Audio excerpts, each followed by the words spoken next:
Nakuha na ang labi ng ilang foreign tourists na namatay kaugnay ng pagputok ng paglabas ng mga abo ng Bulkang Mayon sa Albay. Kaya't nangangamba ang ilan na mga has na magpanik pa sa naturang lugar dahil pakiramdam nila hindi na safe ang pag-akyat sa tinaguriang perfect cone na Mount Mayon. Para sa karagdagang detalye, balitaan mo kami Ruby Cerezo.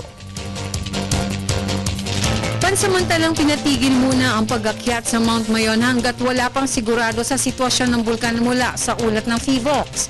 Kaya't dahil sa pangyayari, naging aral ito para sa ilang travel at tour agencies ng bansa para mapag-aralan muna ang lugar na pupuntahan ng kanilang mga kliyente. Puspusan na rin ang pag-aabiso ng Department of Tourism sa mga ahensyang nagsasagawa ng mga adventure at tour packages sa kanilang lugar para maiwasan ang ganitong trahedya. Kaya't ang DOT nagpaplanong kanselahin ang lisensya ng Bicol Adventure, ang tour agency na kinontak ng mga biktima sa Mount Mayon para umakyat sa naturang bulkan.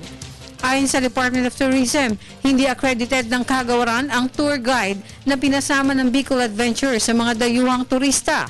Pangalawa, mali ang lugar o entry point ng pag-akyat ng mga turista. Pangatlo, walang permit ang Bicol Adventure nang akyatin nila ang Mayon.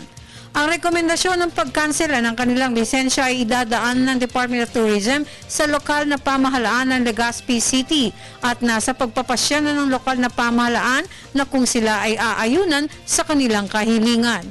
Para sa Telebisyon ng Bayan, Ruby Cerezo.